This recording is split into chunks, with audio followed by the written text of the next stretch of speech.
প্রদীপ আমাদের গৃহস্থের বাড়িতে এই প্রদীপ জিনিসটি ওতপ্রোতভাবে আমরা সকাল দুপুর সন্ধ্যা যে কোনো সময় পুজো দেওয়ার আগে যে কোনো পুজো করার আগে এই প্রদীপ জ্বালাই। কত প্রয়োজনীয় একটি জিনিস আমাদের জীবনে, কিন্তু এই প্রদীপের মধ্যে এমন কিছু জিনিস দিয়ে পুজো দিলে এই প্রদীপ থেকে সম্পূর্ণ ঊর্জা আপনি পেতে পারেন।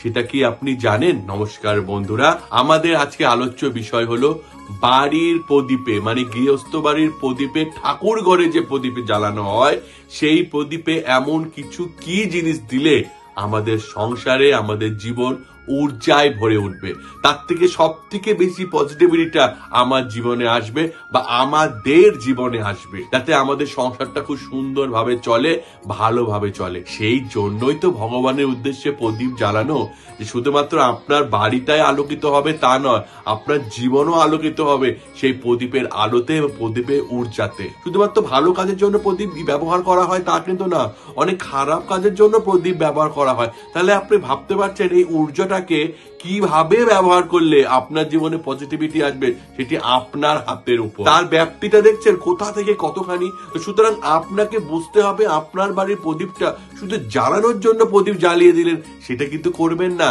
তার মধ্যে কিছু জিনিস দিতে হবে যাতে আপনাদের সংসারে প্রদীপ জ্বালানোর আসল কারণটাই ফুটে উঠে। কি জন্য আপনি ভগবানের উদ্দেশ্যে প্রদীপটা জ্বালাচ্ছেন, কোন ভগবান এই প্রদীপ জ্বালাতে সন্তুষ্ট হয় সেটাও আপনাকে জানতে হবে। নিত্য নৈমিত্তিক কাজ, দৈনন্দিন কাজের মতোই প্রদীপ আপনি জ্বালিয়ে দিলেন তাহলে হবে না, প্রদীপ জ্বালানোরও নিয়ম রয়েছে।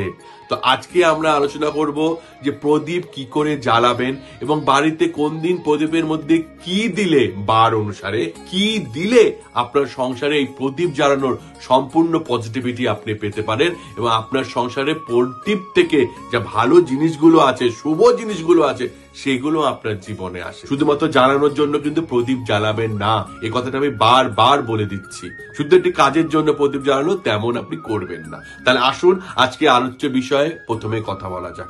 প্রথমে প্রদীপকে আমি দুভাগে ভাগ করতে পারি। একটি, আপনার যদি মনে হয় আমি প্রত্যেক দিন সরষের তেলের প্রদীপ জ্বালাই বা ঘিয়ের প্রদীপ জ্বালাই, আমি প্রদীপ জ্বালাচ্ছি, সেই প্রদীপটাকে আমি ধরতে চাই না, তাকে টাচ করতে চাই না, সেই প্রদীপকে আপনি ওরকম করে রেখে দিলেন। বা দ্বিতীয় নম্বর করতে পারেন, আপনি আলাদা করে একটি প্রদীপ জ্বালালেন, সেই প্রদীপের মধ্যে আপনি আমি যে কাজগুলো বলছি সেই কাজগুলো করলেন, বা প্রথম প্রদীপের মধ্যে আপনি কাজগুলো করতে পারেন যে প্রদীপ রোজ দিচ্ছেন। এটা আপনার উপর, আপনি একটু অন্য প্রদীপের জন্য জ্বালাবেন, বাড়িতে দুটো প্রদীপ জ্বালানো খারাপ নয়। বা আপনি এটা করতে পারেন যে আপনি প্রথম প্রদীপটাকে রেখেই তার মধ্যে যা করার আপনি করবেন, দুটোই করতে পারেন, এটাতে কোনো অসুবিধা নেই। কিন্তু আমাকে যদি প্রশ্ন করেন আমি বলবো দুটো প্রদীপ জ্বালান, একটা প্রদীপ নর্মাল জ্বালান আর একটা প্রদীপ আপনি এইসব কাজের জন্য ব্যবহার করুন। প্রথমে আমি বলি প্রদীপটা ছোট আকারে রাখবেন, বেশি বড় আকারের প্রদীপ রাখবেন না, খুব ছোট আকারের প্রদীপ রাখবেন এবং সেই প্রদীপের মধ্যে খুব কম করে তেল দেবেন। প্রদীপটা 15 থেকে 20 মিনিটের বেশি না জ্বলে, এটি মাথায় রাখবেন। আর অন্য প্রদীপটাকে আপনি জ্বলতে দিন। এবার ওই প্রদীপের মধ্যে আপনি কি করবেন,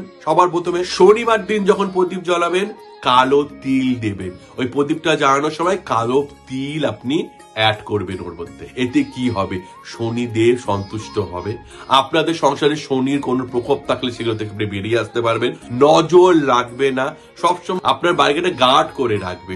সুতরাং শনিবার দিন কালো তিল দিয়ে আপনি প্রদীপ জ্বালাবেন। প্রদীপটি আপনি সরষের তেলও জ্বালাতে পারেন বা আপনি যদি চান ঘিয়ে জ্বালাবেন, ঘিও জ্বালাতে পারেন, কিন্তু বললাম ছোট প্রদীপ আর ঘি বা সরষের তেল পরিমাণে খুব কম, যেন 15 থেকে 20 মিনিটের বেশি না জ্বলে। দ্বিতীয় জিনিস যেটি আপনি করবেন সেই জিনিসটি হলো বৃহস্পতিবার দেবেন একটুখানি লবঙ্গ, ছোট লবঙ্গ ওই তেলের মধ্যে দেবেন। বৃহস্পতিবার দিন ছোট লবঙ্গ তেলের মধ্যে দিলেন, কি হলো, এতে হনুমানজি সন্তুষ্ট হয়। তৃতীয় যে জিনিসটা আপনি করবেন সেই জিনিসটি হলো যে কোনো দিন, বলে রাখবেন, যে কোনো দিন কালো মরিচ সেটি আপনি সরষের তেলের মধ্যে দেবেন বা প্রদীপের মধ্যে দিয়ে প্রদীপ জ্বালাবেন।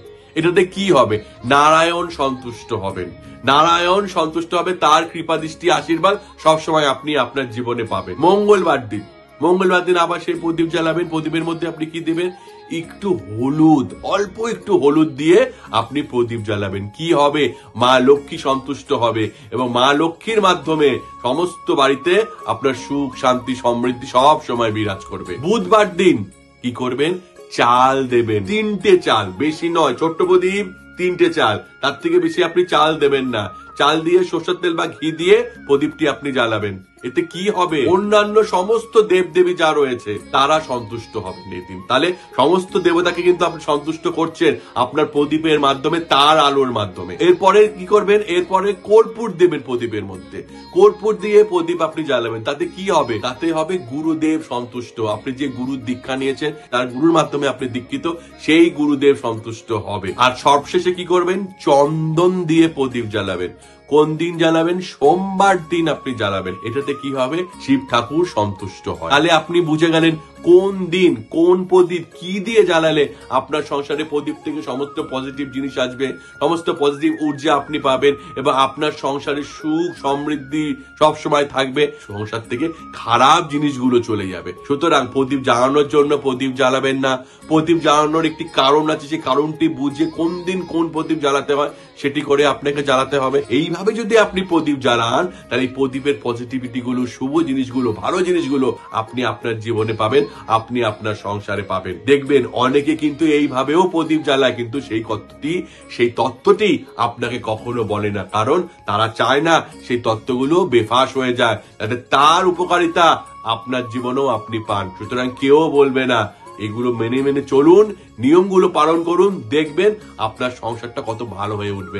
আপনার সংসার সুন্দর হলে তার থেকে বড় শান্তি প্রাপ্তি আমার জন্য কিছু নেই। কারণ আমি চাই আমার ভিডিওর মাধ্যমে আপনারা যেন সুখে শান্তিতে সমৃদ্ধে থাকেন, কোনো বিপদ আপদ যেন কোনো কিছু আপনাদের কারো উপর না আসতে পারে। সবাই যেন ভালো থাকেন, সুস্থ থাকেন এবং সুন্দরভাবে নিজের জীবনে থাকেন। এর থেকে বেশি আমার কিছু চাওয়া নেই। এখন আসছি প্রশ্ন উত্তর পর্বে।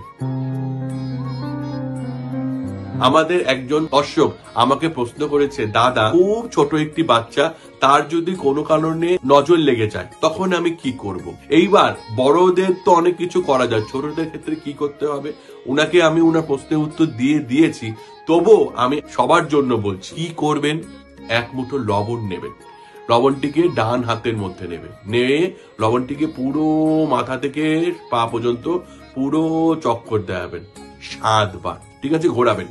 ঘোরানোর পর প্রত্যেকবার যে আপনি ঘোরাবেন, প্রত্যেকবার ঘোরাতে ঘোরাতে আপনি বলবেন, যার নজর তার দিকে যাক, যার নজর তার দিকে যাক বলে আপনি 7 বার ঘুরাবেন। ঘুরিয়ে লবণটাকে বাথরুমে আপনি ফেলে দিতে পারেন জল দিয়ে, রান্নাঘরে জল দিয়ে বেসিনে আপনি ফেলে দিতে পারেন, বাড়ির বাইরে আপনি ফেলে আসতে পারেন। এটি কিন্তু খুব ভালো একটি তৎক্ষণাৎ রেমেডি, যে রেমেডিটা করলে ছোট্ট বাচ্চাদের নজর থেকে বাঁচানো যায়। বাচ্চাদেরকে নজর থেকে বাঁচানোর জন্য কি করা উচিত? তৎক্ষণাৎ নজর থেকে বাঁচানোর জন্য কি করা উচিত? আপনাদের মনে যদি এরকম কোনো প্রশ্ন থাকে যা আপনি আমাদের করতে চান, আমি আপনার প্রশ্নের উত্তর দেওয়ার চেষ্টা করব।